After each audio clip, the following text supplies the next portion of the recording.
ಎಲ್ಲರಿಗೂ ಜೈ ಭೀಮ್ ಬಂಧುಗಳೇ. ಇವತ್ತು ನಾವು ಭಾರತ ದೇಶದ ಹಿತಕ್ಕಾಗಿ ಮತ್ತು 80ನೇ ಸ್ವಾತಂತ್ರ್ಯ ದಿನಾಚರಣೆ ಅಂಗವಾಗಿ ಮತ್ತು ಸಂಗೊಳ್ಳಿ ರಾಯಣ್ಣನವರ ಹುಟ್ಟುಹಬ್ಬದ ಪ್ರಯುಕ್ತ ನಾವು ಇವತ್ತು ಒಳಗಡೆ ಬರೋಕ್ಕೆ ನಾವು ಬಂದ್ವಿ. ಬರೋಷ್ಟೊತ್ತಿಗೆ ಸಿ ಎಮ್ ಅವರನ್ನು ಅವ್ರನ್ನ ಭೇಟಿ ಮಾಡಬೇಕು. ಆಮೇಲೆ ನಮ್ಮ ಕನ್ನಡ ಪರ ಸಂಘಟನೆಗಳೆಲ್ಲ ವ್ಯವಸ್ಥಿತವಾಗಿ ಇಲ್ಲೆಲ್ಲ ಮಾಡಿದರು. ಸಿ ಎಮ್ ಬರೋದ್ರಿಂದ ಪೊಲೀಸ್ ಪ್ರೋಟೋಕಾಲ್ ಪ್ರಕಟ ಆಗಿದೆ. ನಾವೊಬ್ಬ ರಾಷ್ಟ್ರೀಯ ಅಧ್ಯಕ್ಷರಾಗಿ ನೀವು ಬರ್ತಾಯಿದ್ರು ಅಂದ್ರೂ ಇಲ್ಲಿ ಪೊಲೀಸ್ ಅಧಿಕಾರಿ ಡಿ ಸಿ ಪಿ ಅವರೆಲ್ಲ ನಮ್ಮನ್ನು ನಿರಾಕರಿಸಿದ್ದಾರೆ. ನಾವು ಅವ್ರಿಗೆ ಖಂಡಿಸ್ತೀವಿ. ನಾವೊಬ್ಬ ರಾಷ್ಟ್ರೀಯ ಅಧ್ಯಕ್ಷರಾಗಿದ್ದು ನಾವು ಎಲ್ಲ ವಿಚಾರದಲ್ಲಿ ನಾವು ಸಂಗೊಳ್ಳಿ ರಾಯಣ್ಣನ ಕಾರ್ಯಕ್ರಮಕ್ಕೆ ನಾವು ಏರ್ಪೋರ್ಟಿಂದ ನಾವು ಬಂದರೆ ಇಲ್ಲಿ ನಮ್ಮ ಜಿಲ್ಲಾಧಿಕಾರಿಗಳಾಗಿದ್ದಂಥ ಹಿಂದೆ ಜಗದೀಶ್ ಅವರು ಕಮಿಷನರ್ ಆಗಿದ್ದಾರೆ. ಅವರು ಸಹ ನಮ್ಮನ್ನು ಬಿಡಬೇಕಾಯ್ತು ಅಂತ ನಮ್ಮನ್ನು ಒಳಗಡೆ ಬಿಡಲಿಲ್ಲ. ಭಾಳ ನಾವು ವಿರೋಧ ವ್ಯಕ್ತಪಡಿಸ್ತಾ ಇದ್ದೀವಿ ನಾವು. ಯಾಕಂದರೆ ಈ ವಿಚಾರದಲ್ಲಿ ನಾವು ಇಲ್ಲಿ ಯಾರು ಡಿ ಸಿ ಪಿ ಇರ್ತಾರೆ, ಡಿ ಸಿ ಪಿ ವಿರುದ್ಧವಾಗಿ ನಾವು ಸಿ ಎಮ್ ಅವ್ರಿಗೂ ಮತ್ತು ಹೋಮ್ ಮಿನಿಸ್ಟರ್ ನಾವು ಒಂದು ಕಾಪಿ ಕೊಡ್ತಾ ಇದ್ವಿ. ಇಮಿಡಿಯೇಟ್ಲಿ ಇಲ್ಲಿರುವಂಥ ಡಿ ಸಿ ಪಿ ಸಾಹೇಬ್ರನ್ನ ವರ್ಗಾವಣೆ ಮಾಡಬೇಕು. ಪೊಲೀಸ್ ನಾವು ಹೋಮ್ ಮಿನಿಸ್ಟರ್ ಹೇಳ್ತೀವಿ, ನಾನೊಬ್ಬ ದಲಿತ ನಾಯಕರನ್ನು ಗೊತ್ತಿತ್ತು ಸಹ ನಮ್ಮನ್ನು ಖಂಡನೆ ಮಾಡಿದ್ದಾರೆ. ನಾವು ಹೋರಾಟಗಾರರಾಗಿದ್ದೀವಿ. ನಮ್ಮ ಒಳಗಡೆ ಬಿಡಲಿಲ್ಲ. ನಮಗೆ ಇಲ್ಲಿ ಎ ಸಿ ಪಿ ಅವರು ನಮ್ಗೆ ಗೊತ್ತಿದ್ದಾರೆ, ಇಲ್ಲಿ ಸರ್ಕಲ್ ಇನ್ಸ್ಪೆಕ್ಟರ್ ಎಲ್ಲ ಗೊತ್ತಾರೆ, ಕೆಲವು ಪೊಲೀಸ್ ಅಧಿಕಾರಿಗಳು ನಾನು ಯಾರಂತ ಕೆಲವರು ಗೊತ್ತಿಲ್ಲ ವಿಚಾರ. ಆದರೂ ಸಹ ನಮಗೆ ಇಲ್ಲಿ ಅವಮಾನ ಮಾಡಿದ್ದಾರೆ. ನಮಗೆ ಇದನ್ನು ನಾವು ಖಂಡಿಸ್ತಾ ಇದ್ದೀವಿ. ನಾವು ಯಾವುದೇ ರೀತಿಯಲ್ಲಿ ನಾವು ಈ ಥರ ಮಾಡೋ ಏರ್ಪೋರ್ಟಿಂದ ಬಂದು ನಾವು ಕನ್ನಡ ಪರ ಸಂಘಟನೆ ಮೂರ್ತಣ್ಣವ್ರು ಹೇಳಿದಕ್ಕೋಸ್ಕರ ನಾವು ಇಲ್ಲಿ ಬಂದಿದ್ವಿ. ನಮ್ಮ ಯನಮೂರ್ತಿಯವರು ಮತ್ತು ಆಮೇಲೆ ಕನ್ನಡ ಪರ ಸಂಘಟನೆಯರೆಲ್ಲ ಹೇಳಿದಕ್ಕೋಸ್ಕರ ನಾವು ದೇವನಹಳ್ಳಿಯಿಂದ ಬಂದಿದ್ವಿ. ಸ್ವತಂತ್ರ ಕಾರ್ಯಕ್ರಮವನ್ನು ಬಂಡ್ಕೋಡಿಯಲ್ಲಿ ಮುಗಿಸಿ ಬಂದಿದ್ದೀನಿ. ಅದಕ್ಕೂ ಇಲ್ಲಿ ಪೊಲೀಸ್ ಅಧಿಕಾರಿಗಳು ನಮ್ಗೆ ನಿರ್ಲಕ್ಷ್ಯ ತೋರಿಸಿದ್ದಾರೆ. ಆಮೇಲೆ ನೀವು ಹೋಗೋದು ಅಂತೇಳಿ ಎಲ್ಲ ನಮ್ಗೆ ಅವಮಾನ ಮಾಡಿದ್ರಲ್ಲಿ ಈ ಪೊಲೀಸ್ ದೌರ್ಜನ್ಯ ನಾವು ಖಂಡನೆ ಮಾಡ್ತೀವಿ. ನಾವೇನಾದರೂ ಬೇಡಂಬರ್ಗಳಲ್ಲಿ ಹೋರಾಟ ಮಾಡೋ ಸಂದರ್ಭದಲ್ಲಿ ಎಲ್ಲ ನಿಜ ಆದರೆ ನಾವು ಪೊಲೀಸ್ ಪರವಾಗಿ ನಾವೆಷ್ಟು ನ್ಯಾಯ ಕೊಟ್ಟರು ಸಹ ಇವತ್ತು ನಮ್ಗೆ ಅವಮಾನ ಮಾಡಿದ್ದಾರೆ. ಇದು ಭಾಳ ನನಗೆ ಬೇಜಾರಾಗ್ತಾ ಇದ್ದಿದ್ದು. ಈ ಒಂದು ವಿಚಾರದಲ್ಲಿ ನಾವು ಖಂಡಿಸ್ತೀವಿ.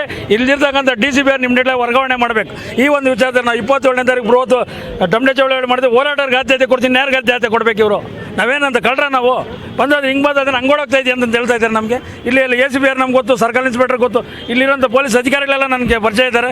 ಅಂಥ ವಿಚಾರದಲ್ಲಿ ಇಲ್ಲಿ ಬಂದಿರೋಂಥ ಯಾರ್ಯಾರು ಬಂದಿದ್ದಾರೋ ನಮ್ಗೆ ಇಲ್ಲಿ ಪ್ರೊಡಕ್ಷನ್ ಕೊಡೋಕ್ಕೆ ಸಿ ಎಮ್ಗೆ ಅವರೆಲ್ಲ ನನ್ನ ಪರಿಚಯ ಇದ್ದಾರೆ. ಯಾಕಣ ಇಲ್ಲ ಅಂದರೆ ನಮ್ಗೆ ಅವಮಾನ ಮಾಡೋಕೆ ಮಾಡಿದ್ದಾರೆ. ಒಳಗಡೆ ಕರೆದ್ರು ನಾನು ಒಳಗಡೆ ಬರೋಲ್ಲ. ಆಯಿತು, ಅವ್ರು ಅವಮಾನ ಮಾಡಿದ್ದು ನನಗೆ ಮಾಡಿಲ್ಲ, ಅದು ಸಂಗೊಳ್ಳಿ ರಾಯಣ್ಣವ್ರಿಗೆ ಅವಮಾನ ಮಾಡೋದು ಅಂತ ಹೇಳ್ತೀನಿ. ಇವತ್ತು ಎಲ್ಲಿದ್ರು ನಮಗೆ ಹೃದಯದಲ್ಲಿರ್ತದೆ ನಮಗೆ ಅಭಿಮಾನ. ಈಜುಗಳಲ್ಲಿ ಬರೋಲ್ಲ ನಾವು. ಇಂಥ ಅಧಿಕಾರಿಗಳನ್ನ ಇಮಿಡಿಯೇಟ್ಲಿ ಸಿ ಎಮ್ ಸಾಹೇಬರು ಅವ್ರನ್ನ ವರ್ಗಾವಣೆ ಮಾಡಬೇಕು. ಯಾಕಂದ್ರೆ ಪ್ರೋಟೋಕಾಲ್ ಪ್ರಕಾರ ಏನಿದೆ ಅವ್ರು ಮಾಡ್ಕೊಂಡು ಹೋಗಲಿ. ನಾವೇನು ಅಡಚಣೆ ಮಾಡೋರ ನಾವು ಎಲ್ಲ ಕಾರ್ಯಕ್ರಮಗಳು ನಮ್ಗೆ ಇದು ಮಾಡ್ಕೊಂಬಂದ್ರೆ ಭಾಳ ಬೇಸರ ಆಗ್ತದೆ. ಇವತ್ತು ಸಂಗೊಳ್ಳಿ ರಾಯಣ್ಣ ಅಂದರೆ ಸ್ವಾತಂತ್ರ್ಯಕ್ಕೋಸ್ಕರ ಹೋರಾಟಗಾರಂಥ ವ್ಯಕ್ತಿಯವರು. ಇವತ್ತು ಸಾವಿರಾರು ಜನ ಬಂದರು ಅಂಥವ್ರಿಗೆ ಪಬ್ಲಿಕ್ ನೀವು ಅವಕಾಶ ಮಾಡಿಕೊಡ್ಬೇಕು. ಸಿ ಎಮ್ ಅವರಲ್ಲಿ ನೆಮ್ಮದಿ ವ್ಯವಸ್ಥಿತವಾಗೆಲ್ಲ ಪಬ್ಲಿಕ್ ಜೊತೆ ಬರ್ತಾರೆ, ಹೋಗ್ತಾರೆ, ಕಾರ್ಯಕರ್ತರಿಗೆಲ್ಲ ಅವ್ರಿಗೆ ಒಳ್ಳೆಯ ಅಭಿಪ್ರಾಯಗಳು ಮೂಡಿಸ್ಬಿಟ್ಟು ಹೋಗ್ತಾ ಇದ್ದಾರೆ. ಅಂಥ ವಿಚಾರದಲ್ಲಿ ಪೊಲೀಸ್ ಅಧಿಕಾರಿಗಳು ದೌರ್ಜನ್ಯ ಮಾಡೋದು ಖಂಡನೆ ಆಗಿರ್ತದೆ. ಇಂಥ ವಿಚಾರಗಳು ಮುಂದಿನ ದಿನಗಳಲ್ಲಿ ಮಾಡಬಾರ್ದು. ಸರ್ಕಾರ ಇದ್ರ ಬಗ್ಗೆ ಎಚ್ಚೆತ್ಕೊಂಡು ವ್ಯವಸ್ಥಿತವಾಗಿ ಕೆಲಸ ಮಾಡಬೇಕಂತಂದೇಳಿ ನನ್ನ ಮಾತಿಗೆ ವಿರಾಮ ಹೇಳ್ತೀನಿ. ಜೈ ಭೀಮ್, ಜೈ ಭಾರತ್, ಜೈ ಭೀಮ್. ನಮ್ಮ ಹೆಸರು ಬಿ ಆರ್ ಮುನಿರಾಜು, ರಾಷ್ಟ್ರೀಯ ಅಧ್ಯಕ್ಷರು. ಜೈ ಭೀಮ್ ಅಖಿಲ ಭಾರತ ದಲಿತ ಸಂಸ್ಥೆ. 27ನೇ ತಾರೀಕು ಮಾಡ್ತೀವಿ ಟಮಟೆ ಚಳವಳಿ. ಈ ಡಿ ಸಿ ಪಿ ಅವರ ವಿರುದ್ಧವಾಗೇ ಮಾಡ್ತೀವಿ. ಯಾಕಂದ್ರೆ ಅಂಥವ್ರು ಇರಬಾರ್ದು. ಯಾಕಂದ್ರೆ ಇಲ್ಲಾಂದರೆ ಗೊತ್ತಾಗಬೇಕಿಲ್ಲ ಯಾರು ಏನಂತ ಹೇಳ್ಬಿಟ್ಟು, ಯಾರು ಹೋರಾಟಗಾರರು ಏನಂತ ಅವ್ರು ತಿಳ್ಕೊಬೇಕಿಲ್ಲ. ನಾವು ರೇವಣ್ ಸಿದ್ದಯ್ಯನವ್ರು ಕಮಿಷನರ್ ಆಗಿದ್ದೆ, ನಾನು ಹೋರಾಟಗಾರ ಆಗಿದ್ದೀನಿ. ಇದೇ ಮಾಗಡಿ ರೋಡಲ್ಲಿ ವಿದ್ಯಾಭ್ಯಾಸ ಮಾಡಿ ಎಲ್ಲ ವಿಚಾರದಲ್ಲಿ ಮಾಡಿ ಎಲ್ಲ ಪ್ರತಿಯೊಂದಕ್ಕೂ ನಾವು ಹೋರಾಟ ಮಾಡಿ ಜನಪರವಾಗಿ ನಾವು ಹೋರಾಟಗಾರರಿಂದ ಬಂದಂಥವ್ರು ನಾವು. ಅಂಥ ವಿಚಾರಗಳಲ್ಲಿ ನಮ್ಮನ್ನು ಒಳಗಡೆ ಬಿಡ್ತಾ ಇರೋದು ಭಾಳ ಖಂಡನೆ ಆಗಿರ್ತದೆ. ಇದು ನಾವು ಇದ್ರ ವಿಚಾರದ ಆಗ್ರಹಿಸಿ ನಾವು ಹೋರಾಟ ಮಾಡ್ತೀವಿ. ಡಿ ಸಿ ಪಿ ಅವ್ರನ್ನ ಇಮಿಡಿಯೇಟ್ಲಿ ವರ್ಗಾವಣೆ ಮಾಡಬೇಕು. ಅವ್ರ ವಿರುದ್ಧವಾಗಿ ನಾವು ಹೋರಾಟ ಮಾಡ್ತೀವಿ.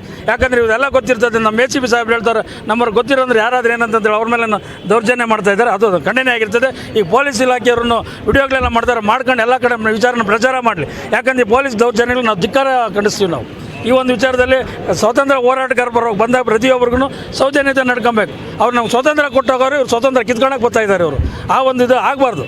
ಆ ವಿಚಾರದಲ್ಲಿ ನಾವು ಖಂಡಿಸ್ತೀವಿ ಅಂತ ಹೇಳ್ತಾ ನಾನು ಮಾತು ವಿರಾಮ ಹೇಳ್ತಾ ಇದ್ದೀನಿ. ಬಿ ಆರ್ ಮುನಿರಾಜು, ಜೈ ಭೀಮ್ ಅಖಿಲ ಭಾರತ ದಲಿತ ಸಂಸ್ಥೆ ರಾಷ್ಟ್ರೀಯ ಅಧ್ಯಕ್ಷರು.